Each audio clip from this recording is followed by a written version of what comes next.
Salve, salve galera! Hoje a resenha é com André Cruz. André Cruz, quem gosta de futebol sabe quem é André Cruz, né? Por mais que por vídeo, alguma coisa já ouviu falar. Boa tarde, tudo bem, André Cruz? Boa tarde, João. Beleza? Tudo bom? Na paz? Graças a Deus. Tá. Mais ou menos. Na paz, não. Correria. A correria do dia a dia, cara, porque como trabalho agora aqui no governo, né, da cidade, então durante o dia a gente procura sempre estar nas reuniões, né, trabalhando dentro do governo. Aí quando você sai, né, quando eu saio, aí tem crianças, né, minha filha fica mais minha mulher fica mais com a minha filha, eu já fico mais com o meu filho, né? E aí acaba na correria, depois você tem sempre futebol, aquelas coisas todas, né? Que ainda fica dentro do futebol, aí fica essa loucura, tá? Aí não tem paz. Primeiramente eu quero agradecer aqui a Deus por estar permitindo que a gente esteja aqui na residência dele aqui em Santa Bárbara para gravar essa resenha aqui com ele, abriu as portas da residência dele. Agradecer ao André Cruz por estar me recebendo aqui. É um projeto novo, um projeto que a gente está começando aí com a graça de Deus. E vamos de resenha, vamos de resenha. Eu queria começar do início, né? Começar da onde tudo começou. Nasceu dia 20 de setembro de 68, em Piracicaba, Monte Alegre, o bairro. Monte Alegre, Monte Alegre. Pode-se dizer que é uma vila lá? Uma vila, é um bairro um pouquinho afastado da cidade, pouquinho. Hoje já não é tão afastado, antigamente era muito mais, né? Mas hoje já está bem colado, está sendo um bairro que vem sendo reestruturado, então está indo muitos restaurantes bacanas lá, então está sendo assim um polo gastronômico no Monte Alegre, né? Então tá ficando bonito, cara. Já era bonito porque é um bairro antigo, mas com a chegada aí de novos investimentos a nível de bons restaurantes, então tá ficando bem legal. E como que era viver lá em Monte Alegre na infância? Sei que você com 12 anos estava no Guarani, mas antes disso, bem lá atrás. Maravilhoso. Meio do mato, moleque de rua. Até outro dia eu brinquei com meu filho, né? Que eu falei que eu era moleque de rua, né? E ele falou, pô, pai, você era moleque de rua? Eu falei, eu era moleque de rua. Tava descalço, né? Aí contei, né? Que tinha o quichu, tinha conga. Eu ficava só de shorts, né? Venho de uma família quase média, né? A gente tinha uma boa vida. E eu ficava na rua, né? Quando não estava na escola, voltava para casa e ia para a rua. Eu tinha um campinho na frente ali da minha casa e eu brincava, né? Falava para ele que jogava descalço, que de vez em quando vinha assim a lapa do dedão do pé. Tampão, né? Um tampão, cara, né? E ele falou, pô, louco, pai. Eu falei, cara, não é a vida que você tem hoje não, né? Mas era maravilhoso porque a gente vivia na rua, você não tinha a criminalidade que tem hoje, os pais tinham sabe, o padeiro deixava, não sei, talvez não seja o teu caso, né, mas assim, ainda mais, talvez da maioria das pessoas, mas o padeiro naquela época, ele vinha, trazia uma Kombi, 6 garrafinhas de leite, deixava na porta, no saco pendurado, né, as bengalas, né, penduradas, meu pai acordava muito cedo, né, então, assim, foi uma época maravilhosa, onde a gente saía, ia para o meio do canavial, ia para a manga, nadava no córrego que tinha, ali na cidade tinha um tanque espetacular, muito bacana, onde tinha um pasto, né, tinha um pasto ali, uma porteira, né, onde você entrava ali os bois, e tinha uma árvore muito grande, bem assim, na beira do tanque, onde tinha um galho grosso que ele ia para dentro. Aí subiram, colocaram uma corda e fizeram um balanço. Pegava, ia lá no meio, pegava, trazia a corda, subia, né, sentava, subia no balanço, empurrava com o pé e soltava a mão, né, colocava que era um balanço assim, né, tinha aquele pau. Né? Sim, era uma corda só e então você colocava o joelho, a hora que você ia, chegava lá no meio e soltava assim, lá no era fantástico. E trazendo para o lado agora do futebol, essa sua infância assim, vivida à vera, né? Como a gente fala, né? Lógico, pela criminalidade também era mais fácil de ficar na rua, tudo isso. Mas você acha que contribuiu para a parte do futebol depois? Essa vivência na rua, de jogar bola na rua? Muito, muito porque assim, você está no meio da rua. Você não tem ninguém para te defender ali. Não tem pai, não tem nada. Se você der briga, você tem que se virar. Né? Então, isso também cria uma personalidade forte nas pessoas, né? Nas crianças, né? Porque elas aprendem a se defender sozinhas. Tem ninguém lá para te defender. Muitas vezes, esses jogos que a gente jogava, né? Vamos jogar com o time da Vila Vila. Então tinha o time daqui com o time dali, time de baixo, time de cima. Tinha alguns campos, né? Por incrível que pareça, acho que a gente tinha 2 ou 3 campinhos lá. Tinha um lá em cima, um aqui embaixo, que era na frente da minha casa, um outro eu esqueci o nome da vila.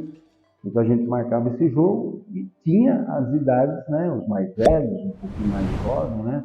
Então você acabava misturando bastante. Então você pegava uma experiência meio de rua mesmo, né? Isso, bem ou mal, ele forma um caráter da criança muito mais forte. É ele que precisa. É assim, você cai na selva, mas tem que sobreviver sozinho. Então você cria um caráter. Hoje nós temos muito pouco isso, né? Hoje nós temos menos. Nós temos, mas menos. E eu acredito que isso também tira um pouquinho, né, aquela qualidade técnica de você jogar na rua, num campo ruim, num campo de terra, né? Aquele sofrimento que você tinha de querer ser jogador de futebol. Pô, eu quando era pequeno, circular do Monte Alegre para Exalc, da Exalc eu ia a pé até quem é mais velho, lá de Piracicaba, o Chiquinim, né, que é um restaurante, eu ia a pé até lá, porque o ônibus saía da rodoviária, passava no Chiquinim, pegava, ia até a antiga estação, a antiga rodoviária de Campinas, você descia um pouquinho, pegava o Jardim Proença, descia na Ponte Preta, ali perto de Moisés, e eu descia a pé até o Brinco, aos 12 anos de idade. Depois eu fazia o caminho contrário. Na Ponte Preta era ainda mais difícil. Por quê? Porque a ponte treinava no São Bernardo, então eu fazia mais ou menos, só que eu já morava em Santa Bárbara. Então assim, aí eu fazia o caminho até a rodoviária antiga. Com 12 anos.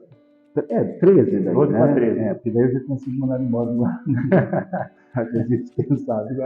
Então com 13 anos eu fazia esse caminho, já morava em Santa Bárbara, descia na rodoviária antiga de Campinas, ia até a ferroviária, que é um pouquinho mais para cima, tem um túnel de Campinas e passa lá um túnel, você passa por baixo, sai do outro lado, a pé até a Praça de São Bernardo.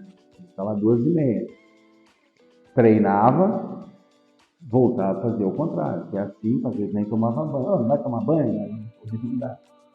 Saía, voltava e fazia para o contrário. Essa foi o meu começo de carreira. Não tinha empresário, não tinha nada. Meu pai que me ajudava com a aspira rainha na época, o Lé 10, essas coisas todas. Essa foi vamos falar assim, né, meu comecinho de carreira. 12 no Guarani, 13 na Ponte, mas hoje em dia é quase que impensável você deixar um garoto com 13 anos fazer essas correrias todas sozinho. Quem não tem condições, então o pai, a mãe que é pobre, que precisa trabalhar, não tem o que fazer. Então ele fala assim, não tem que ajudar. Só que hoje, para quem tem muita qualidade, ou para quem tem qualidade, então hoje os empresários, menos, mas fazem a observação em garotos mais jovens. Aí você já tem, eventualmente, um jogador muito bom, já tem alguém que facilita essa vida, né? Então hoje você tem essa facilidade, menos nessa idade, mas tem. Mas realmente, eu falo, você deixaria? Eu deixo. Então, por isso que eu fico nessa correria, né? Eu falo, não tenho paz, né? Porque você fica naquela correria e não tem o que fazer. E você jogava no time amador internacional? Jogava no Piracicaba. De lá que você foi pro Guarani, né? O que aconteceu? O rapaz que tomava conta do Inter de Piracicaba, ele tinha alguns contatos, né?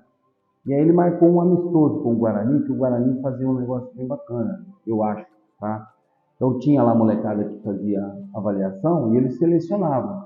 E aí marcava jogos com essas equipes que o próprio diretor já tinha contato, sabia que podia marcar, que não tinha briga, não tinha aquele negócio todo, e marcava. Era tipo assim, um jogo de avaliação. Então ele aproveitava, avaliava aqueles já, vamos dizer assim, meio que pré-selecionados de avaliações, montava-se um time para jogar com outro time que eventualmente ele poderia querer ver algum jogador. Jogava, dali eu saí. Eu era meio esquerda, não era zagueiro. Eu era meio esquerda, fiz um baita jogo, ganhamos 3-2, eu acho, eu fiz 2 gols, acabei sendo 6 expulso, acho, naquele jogo. E ali foi que me viram jogando e me chamaram para fazer a avaliação no Guarani. Depois eu fui, passei na avaliação e no Guarani acabei virando, ali começou a história de zagueiro. E era um zagueiro diferenciado, né? Porque quando você tem tanta qualidade técnica assim, você vem de trás, tipo assim, você tá vendo o campo de um modo diferente, você consegue armar o jogo, ajudar a armar o jogo, né?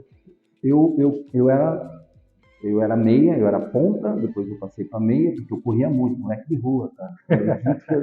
A gente era magrinho, sabe? E a gente tinha uma turma muito boa ali em Monte Alegre. Aí o que que acontece? Eu vim para meia. E lá no Monte Alegre tinha um rapaz chamado falecido já, o Paulinho, o Jack, Piracicabano, né? Na época vão saber quem é, um cara que gostava muito de técnica, mas muito de técnica. E eu treinava, brincava com ele, na verdade, né? Então eu ficava brincando, e ele acabava treinando, vamos dizer assim, né? Mesmo que involuntariamente, por prazer, a gente acabava treinando. Então eu fazia muita técnica com ele. E ele me ensinava a cabecear, dominar no peito, ensinava. Brincava junto.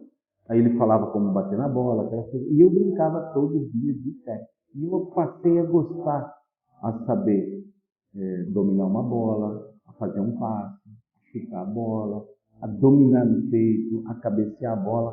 Eu adorava fazer isso.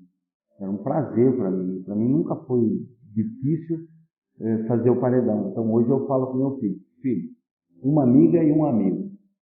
A bola e o paredão. Isso aí, eu falei, pai, mas aí eu explico o porquê da bola e o paredão. O paredão